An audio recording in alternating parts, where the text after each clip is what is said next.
Evening, everyone. I welcome you all on this beautiful evening. Today we have this sixth and the final webinar, pre-conference webinar for this upcoming conference, the ISSICON 2025. And before going ahead about the conference, I would like to invite Dr. Jeremie Larouche. Uh, uh, Hello, welcome you, sir.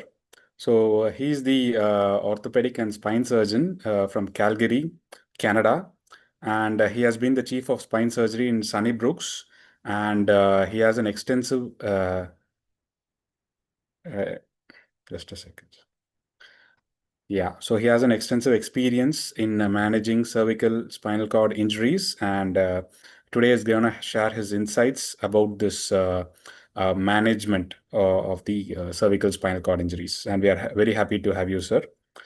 So about this ISSICON, so this year it is marks the 25th annual conference of the Spinal Cord Society, and we are happy to have combined with the AO Spine and the ASCON, who will be having their extended sessions during this 3 days of the program, and this program happens on October 31st to November 2nd. That is the coming Friday, Saturday, and Sunday, with the conference being held for the first 2 days and the workshop on the November 2nd.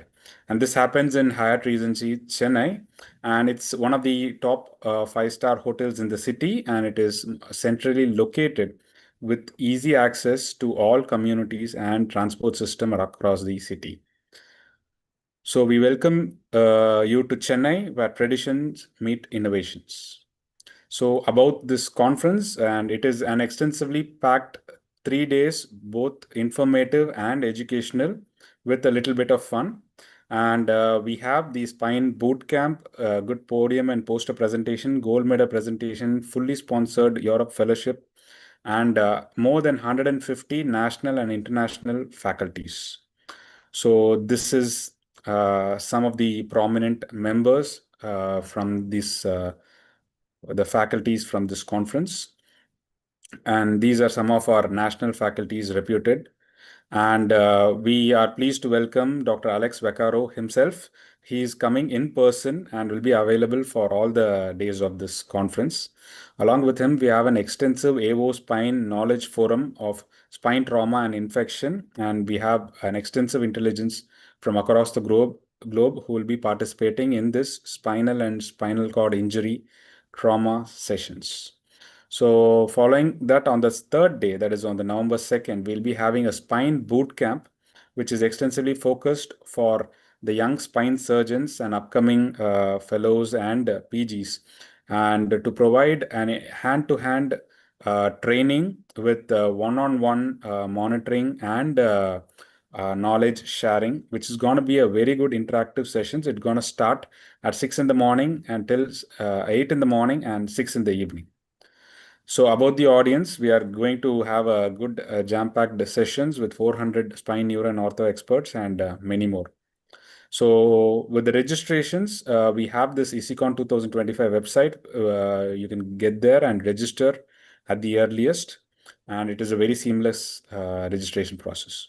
So on behalf of my team, I welcome you all to Chennai and for the ISSICON 2025. So thank you all very much, and I'm handing over the proceedings to Dr. Balamurali, sir. He's the organizing chairman, and he'll be saying a few words before we move on to Dr. Jeremie Larouche. Thank you. Thank Yeah. you, sir. Hi, thank you. First of all, I'd like to welcome Jeremie for this conference. We have been in touch for a few years. We meet commonly in London, midway between the two for the End Spine conference. And also, Jeremie has contributed previously to one of our spine boot camps. I don't know if you remember, we did a few online sessions from Canada. So thank you once again for being here. We are looking forward to listening to your vast experience in trauma. And like Soma had said, this is a very unique conference which combines surgeons and rehab specialists. So the delegates are not just spine surgeons, but we have rehab physicians, we have PT, OT, psychologists, social worker. The theme is just purely spine and spinal cord injuries alone. And we're going to be talking about traditional conservative management to the most latest exoskeletals and robotics that are being used, and a lot of research as well that's going to be discussed. So we have more than 350, 400 delegates already registered at the conference in another couple of days' time. And we have very interesting sessions for all. There are 4 parallel halls for doctors and some program for the rehab specialists, and also AO has their own session. The Knowledge Forum have an own session on trauma as well. So I welcome you all to register. Over to you, Jeremie. We'll just log off now. Soma, if you just come off the screen, so let Jeremie share his screen. Thank you. Perfect. Perfect, I'll share my screen. Sounds good. Can you guys see okay and hear me okay? Yes, you can see and hear you. Fantastic. Well, so Bala, thank you very much for the invitation. It's always a pleasure working with you, my friend. My name is Jeremie. I'm an orthopedic trauma surgeon with an expertise in spine, and I really try to focus my practice on spine trauma and some spine oncology. I was previously in Toronto for the last 12 years, but I just recently got a chance to move to Calgary. And if you get a chance to come and visit, it's really a winter wonderland happening soon. I'm just outside of the theater. It's about 8 o'clock in the morning, my time. And really what I want to talk to you guys today about is really break it down into 4 points. And I'm hoping to talk about 25 minutes and have a chance to take whatever questions may arise. So when we talk about what's new in spine trauma, I really want to talk about what the last 2 or 3 years have shown towards the trend towards earlier decompression of our spinal cord injuries. And I'll kind of show you some of the evidence and how I think the evidence is maybe growing and will change in the near future. Number 2, I think the biggest change in the last 5 years in how we look at spine trauma is the argument that early surgery isn't good enough. It has to be early and adequate surgery. And I'll really get a chance to show you some of the work that's been done to really support that position. I even want to talk about people that don't have a spinal cord injury and how we look at people who have an unstable spine in the absence of neurological abnormality and how we should be thinking about them. And finally, I want to kind of give you an overview of what I think what's new and what's exciting in neuroprotection and recovery after spinal cord injury. So if you allow me those 4 points, I will try to summarize them as briefly as possible, and we'll touch base upon each of them at the end. So in the last few years, there's been a number of very good publications that have come out that I think if you haven't had a chance to go through, it's worth reading. In March of 2024, there's been an update on the AO spine, as well as what our spinal cord injury association in Canada is called the Praxis Spinal Cord Injury. They really put up updated guidelines on what the current standard of evidence is for the management of spinal cord injury. There's another earlier publication last year, which really discussed some of the more common controversies in spine trauma, which is when should we be operating on thoracolumbar burst fractures, which is a very good read if you haven't had a chance to go through it. There's another special edition also in April 2023, which is dedicated to geriatric spine injuries and spine fractures, which has really adopted the German Society for Orthopaedic Trauma recommendation as part of the AO osteoporotic fracture recommendation and guidelines. So it helps provide some of the background and some of the knowledge as to how those conclusions came to be. When we talk about spinal cord injuries, we all know the few really seminal papers that have helped establish the guidelines. And the one that I point to, which is now over a decade old, is the STASCA study. And I know you've got Dr. Vercaro coming to visit, which is great. Dr. Failings is my previous colleague from Toronto. And the two of them, as well as Dr. Ramprasad, really put out this paper, which I think is really one of the seminal papers that help guide some of the decision-making towards timing of surgery. And they really suggested that if we take anyone to the operating room within 24 hours of a spinal cord injury, we have an improved neurological outcome, and that's defined as at least 2 change in grades at 6 months. The one thing which I always bring up when someone reads this paper is pay particular attention to the Asia A category. When I started training about 15 years ago, we used to really take people as an Asia A as a lost cause. We said, well, they're already paralyzed. There's no advantage to take them to the OR early. Therefore, we won't abide by the same rules. And what's really interesting is if you look at this paper, this shows you that about 25% of Asia A's convert. And while some of it may be as simple as regaining bowel and bladder function or a little bit of protective sensation, when you look at what the meaningful contribution to these patients are in terms of function, in terms of being able to maintain independent toileting capabilities, it is significant. So the one thing that I often tell people is when we look at our institutions and their guidelines, everybody benefits from early surgery, including ASIA A impairments. In March of 2024, a more recent review of timing of decompression surgery is done by Dr. Failings and his team, and Dr. Kwan out of Vancouver, who's a fantastic speaker if you get a chance to hear him talk. And they really looked through the current evidence in 2024, and they continue to recommend for both cervical and thoracic spine that early surgery defined as within 24 hours was recommended. What's interesting is there's a trend towards ultra early surgery. And the paper looked at all the different things and they said they could not make a recommendation at this time on the basis of having small sample sizes and also a variable definition. Some people define ultra early as 8 hours, some people as 12 hours, and it's difficult to amalgamate this into a coherent recommendation for a guideline. What I would ask you to consider, though, is what's magical about 24 hours? Well, if I look at warm ischemia time, anything more than 30 minutes causes irreversible damage to your myocardium. When it comes to lungs, you may have up to 60 minutes. Muscles, when you have a tourniquet for surgery, anything more than 3 to 6 hours can cause muscle necrosis. The brain may have a little bit longer depending on how protective strategies are obtained, and a nerve can be up to 8 hours. What's magical about the spine? I need you to realize that a lot of the things that we've done for 24 hours are purely based on convenience for studies. It is very easy to use a 24-hour benchmark in terms of when someone was done, when we look at calendar days, but it's not an evidence-based recommendation that there was a magic cutoff that something changed at 24 hours. When we looked more recently in the last 10 years, there's a number of publications that have looked at different timings of surgery. And for example, Sanjay Dal, who was previously out of UCSF, which I used to work at, looked at ultra early surgery at less than 12 hours as opposed to 24, and said that yes, patients who had decompression after spinal cord injury within 12 hours had improved recovery, and there was no real change to patients who had surgery after 12 hours.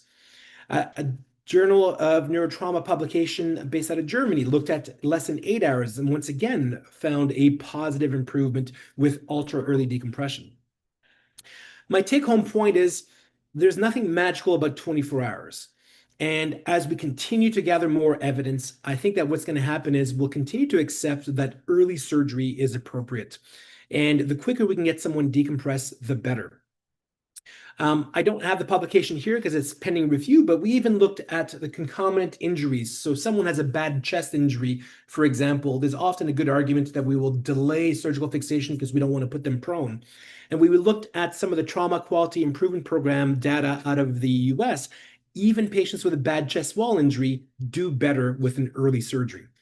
So consider what it is in your environment that you can use to optimize either early transfer and early surgery. But what I would tell you is the quicker we can get to these patients, the better they do.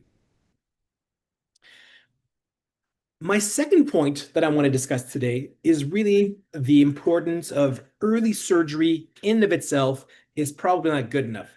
It has to be early and appropriate surgery. And I would point to you the work of Dr. Bajan Arabi out of Shock Trauma, which has made a number of really, really insightful publications in the last 5 to 6 years, which I think have really changed my practice and changed the way I look at spinal cord injuries. So the interesting thing that they put in place in Shock Trauma, which is now part of our practice, is that all patients with a spinal cord injury obtain an MRI within 24 hours of decompression. And that leads to some very interesting ability to provide some analysis. And what I would show you is consider these two patients.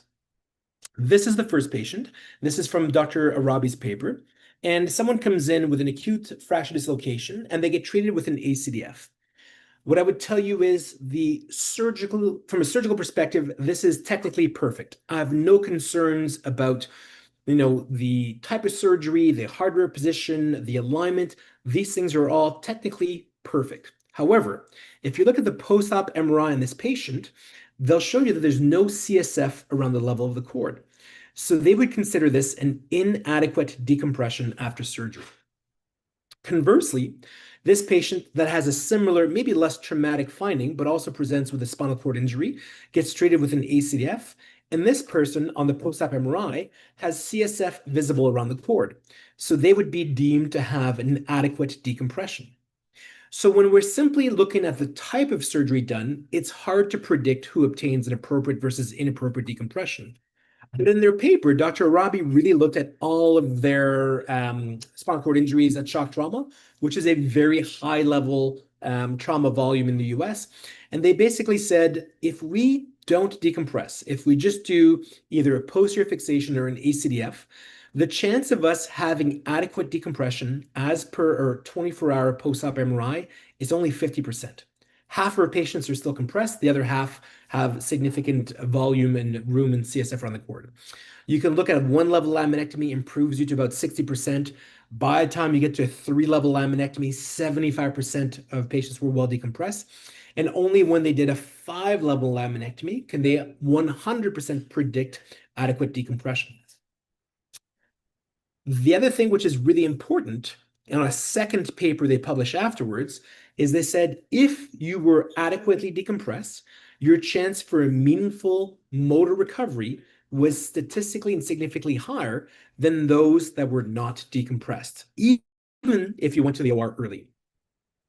So I'm not advocating that you should be taking your patients to the operating room, doing surgery, getting an MRI, realizing that you're not decompressed, and then going back a second time. So one of the things that has grown significantly in my practice over the last 10 years has been the use of intraoperative ultrasound. So there's lots of different components out there, but I use a high frequency linear array, and it allows you in real time to monitor the adequacy of your decompression. And it's particularly useful in the setting of trauma. It's also very useful in the setting of spine oncology when we're looking at tumor decompression. But you can see that the image gives you a really good real-time appreciation of just exactly how much work you've done and what's left to decompress.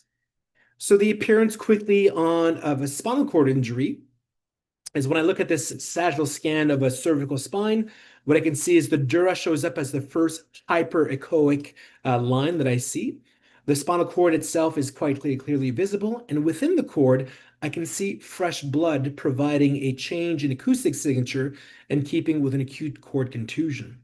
The disc space are visible as clefts beneath the cord, and the vertebral bodies are visible as these blocks that are hyperechoic. And you can quickly determine if you have enough CSF around the cord in real time. So my current practice is, whenever possible, I try to perform a posterior-based decompression if the injury allows me to do so. And the reason is I can't really ultrasound that well from an anterior approach. It's much easier to ultrasound from a posterior approach. And the length and the length of my decompression is really based on the intraoperative finding of, did I provide a good enough decompression using ultrasound that I'm satisfied that I won't be surprised on a post-op MRI within 24 hours.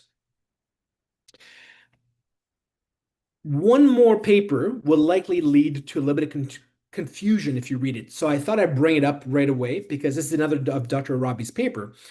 And when they looked at the relative importance of adequacy of decompression versus timing, they said the decompression made more of a difference, to the point where in this paper, timing didn't have as big of an outcome. So I don't want you to think timing is not important. That's not what I'm saying. We clearly know that timing is important. But the point I'm trying to make is the adequacy of decompression is likely even greater than the timing of decompression. So when you come to managing these injuries, I want you to think about being there early and making sure that you leave the OR satisfied that you've provided CSF all the way around the cord as much and decompress as many levels as is required to achieve this. It's really hard to repeat another large study, but what I would tell you is I think that we have to think about three variables that are all at play. Number one is the severity of the injury, which quickly measured or referred to you as You can look at the intramedullary lesion length on MRI, predicts just how bad the spinal cord injury is. The adequacy of decompression and the time of the decompression all play a role in the recovery of patient. We get to only control 2 of these, so it's really important that we do the best possible job we can when we're trying to address these 2 variables. Moving on to my third point, I really want to talk about fractures even in the absence of a spinal cord injury. And really where this came out of is out of the orthopedic literature. So over the last several years, a number of publications come out looking at patients that have hip fractures or even femur fractures. And we noted that if you have a patient that is in bed immobilized for more than 24 hours, their rates of complications go up. So it's led to a lot of change in policy, particularly in Canada and the US, where we now treat a hip fracture as a case that needs to be done within 24 hours.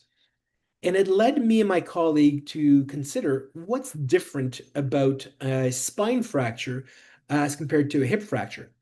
Even in the absence of neurological injury, if you are on a complete log roll precaution, aren't you not therefore exposing your patients to all the same complications, which include DVTs, PEs, aspiration pneumonias, and ulcers? So one of the ways that we try to really look is there an optimal timing for surgery is we looked at a large database that's based out of Canada and the US called the Trauma Quality Improvement Program out of the American College of Surgeons, and it allows us to look at all these different centers and all these different patients to see exactly what they're doing and what the outcomes are. And basically, we decided to look at all the patients that were between 2011 and 2015, which is the largest cohort of similar coding data that we have. And we looked at level 1 and level 2 trauma centers, and we really looked at people that had indication for spine surgery, but that did not have a spinal cord injury. So these patients would have what was deemed to be an unstable spine fracture, but no neurological deficits. And when we look at all these, we look for the outcomes in terms of a primary outcome, which is anything that was listed in the database as a major complication, versus secondary outcomes, which are length of stay and mortality. And really, we started off with 42,000 patients, and we excluded some of them due to confounding factors or missed data points. And we really were left with about 19,000 patients. And when we plot these 19,000 patients, and we account for their injury severity by looking at other ways to account for confounding variables, we found that anything above 24 hours starts to significantly increase your complications. So we really were able to kind of leverage this into a similar literature recommendation that we had from our orthopedic surgeon colleagues, saying that even in the absence of a spinal cord injury, there's still an advantage to early fixation. And late fixation complications are significant. They're the same as having, a significant head injury or an abdominal injury or shock in the emergency department. And therefore, we really advocate that anyone who's on log roll precautions, if you can't clear them based on a stable injury, we try to take them to the operating room the next day in order to minimize the risk of developing these late complications. The last thing I want to talk about for the last few minutes of this talk is really what do we do after an injury? And it's really looking at neuroprotection. And there's really 2 different categories that we can look at.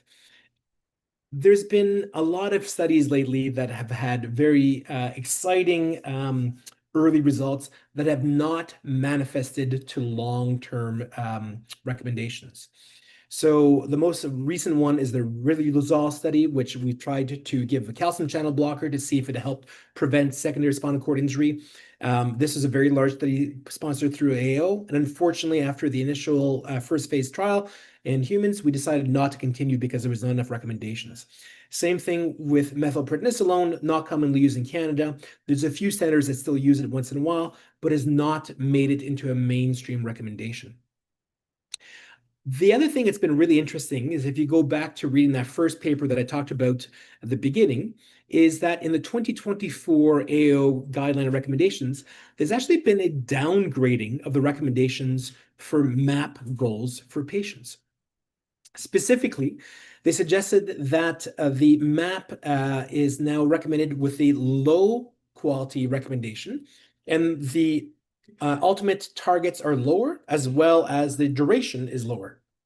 So in our institution, it's become a change in practice where we used to regularly drive MAP aggressively for 7 days, where now the goal is more preventing hypotension without necessarily trying to really reach an artificially elevated high MAP target. So we normally look at 75 milligrams for millimeters of mercury, for 3 days as a rough recommendation. But really what we're trying to do is avoid hypotension in the first 3 days. So you may be thinking, in terms of neuroprotection, is it all doom and gloom? Is there anything else that we can do? And the one thing that I would tell you that I'm most excited about is not anything that we do as spine surgeons, but it's actually been a partnership that has grown over the last 5 to 6 years with some of our colleagues that are plastic surgery surgeons that have a special interest in early nerve transfers. So you may be aware that tendon transfers were quite commonly done for patients after they reach maximal medical recovery to try and really improve some of their upper extremity function. What we looked at instead is there a benefit to look at early nerve transfers to restore one of 3 functions: finger flexion, finger extension, or tricep extension are the 3 things that we really try to drive. And really, the idea would be to interact or to operate on the patients that have a time-sensitive lesion, whereby there's a potential for us to serve that lower motor neuron before the motor end plate goes irreversible atrophy. And that's typically listed as 12 to 18 months. We really try to identify our patients at the 3-month mark, and we're trying to provide a nerve transfer at the 6-month mark to provide sufficient time for axonal regrowth to minimize the risk of having that irreversible muscle atrophy. And really, what we looked at is a number of patients. This is old data. We've updated since then, but we haven't published it just quite yet. But we looked at patients that have out of my previous hospital at Sunnybrook, where I was the chief of spine. And we looked at patients that had a cervical spine injury, somewhere between C4 and T1. And we looked at restoring one of those 3 key functions, or sometimes all 3: finger flexion, finger extension, and tricep extension. And the way we did it was by having our plastic surgery colleagues, as well as physiatry, screen them in a combined clinic between the spine surgeons, the physiatrists, and the plastic surgeon. So every spinal cord injury patient will get referred to a combined spinal cord injury, where all 3 services assess the patients together. And this shows you the very impressive neurological recovery of these patients, whereby we're able to do a brachialis nerve to AIN, supinator to pin, and tricep to axillary would be the top 3 nerve transfers that we do. And patients often get to a 4 MRC grading, which in terms of restoring function for someone who is, for example, a C6 injury, to be able to regain that independence tricep and the independence in flexion and extension of their fingers is a huge difference to their quality of life. So out of all the things that we've done in terms of neuroprotection, I would tell you that what we've achieved in terms of early nerve transfer is by far what I'm most excited about, and I think has the most potential for our cervical spinal cord patients. So, Dr. Bala, I'm going to finish it there. I think that's about 25 minutes, and I'd love to hear if there's any questions, comments, or concerns about my talk. Thank you so much. That was a really very interesting insight into the key questions that we keep asking, and we've been asking for decades about the timing of surgery, level of decompression, and what to do. Because, as you said, as a spine surgeon over a period of time, you know how to fix the spine. You can reduce the worst type C fracture, but it is all about the decision making. At what time do you go in the middle of the night? Do you go the next day? Do you stabilize the polytrauma, the head injury? Do you get the map up? How much do you do that? And where does this patient need to stay in a ward, in an ICU setup? And as you said, the list of neuroprotective drugs, which, I've been seeing for the last, 2-3 decades, that's been changing constantly. And the hope that we all have that someday we'll find a solution, either through stem cell, nerve transfer, or something, we will find a solution to this problem. and with the hype about, the brain-computer interface and all that research. So it's very exciting, especially since I'm doing this conference. We've been trying to research to find speakers from various areas. I'm getting to learn so much that, so much is happening out there, which, some of us are not aware of, different parts of the world, what's happening, and everybody's trying to do something. So we'll first take some questions. I have a few questions. And Soma, any questions out there, or you want to ask something? You can go ahead, sir. So Jeremie, the last part I just want to ask, the nerve transfer. So you're talking this about only in the cervical spine? Yeah. Okay. Correct. So we have not had any good indications for spinal cord injury nerve transfers in lower extremities. We have other, incomplete lumbosacral plexus injuries that we also adopt nerve transfers for. But, what I think is becoming more of a regular practice for us is the early screening and the early intervention in basically from C5 to T1 injuries to restore one of those three key functions. Yeah. And in the first few cases that you showed some beautiful pictures of the ultrasound that you used to decompress. One of the experiences, and very recently, Dr. Keerthivasan, one of my other colleagues, and we managed, is a guy who came in with a dish and a very trivial injury where he had a translation of both the anterior and the posterior column. And he just fell from a stool, and he was Asia B. So he just had sensation and a little flicker of movement. So we initially planned to do just an ACDF because obviously the fracture had reduced, and we wanted to fix it. But we wanted to do a 360-degree fixation given this bone quality and other things. And Dr. Keerthivasan very nicely decompressed the entire spine as well. So, but this is not common practice everywhere. So most people would just do an ACDF, and once the spine is fixed, and you just say, okay, well, the spine is stable now. But so you would always do in such cases where you just have a disc injury, where you have a unifacet or a bifacet injury with maybe Asia B, C, or A, whatever. Would you always go back and decompress? If the spinal cord is compressed, so what I would tell you is, we've seen these patients which have a hyperextension injury, which at the time of injury, they pinch their cord, but we get an MRI on them. And at the, once we're staging them, we see that there's now CSF visible in front and behind. In those cases, I would consider doing an anterior only. However, we suspect that maximum cord swelling is often 72 hours. So if you have someone who gets injured and gets into your trauma bay quite quickly and you get an MRI, that might not be the actual extent of the cord injury. It might continue to progress for quite some time. So in those patients, I would consider doing an anterior fixation and then re-MRI them at maybe 24, 48 hours. However, I would tell you in the majority of my patients, specifically the geriatric patients that already have stenosis, my practice is to go posterior, multi-level, and I use the ultrasound. And I really try to find the extent of where I could see the cord contusion stop on the ultrasound and the significant CSF, both ventral and dorsal, which helps determine the levels that you need to do. So it's more challenging in the sense that you can't just tell everybody that, it's a one-size solution fits all. Some people might only take one level laminectomy and you throw the ultrasound, you're done. And some people you're doing a 5 or 6 level laminectomy to really address that pre-existing stenosis. Yeah. So I went through a phase during my training in the UK where we used to do durotomies. So you just open the dura and just leave it. And I found that the mortality was much worse and, with further complications. So we stopped doing that. Is that still a practice in Canada? Do you do that? You were on point, my friend. Very great, very insightful question.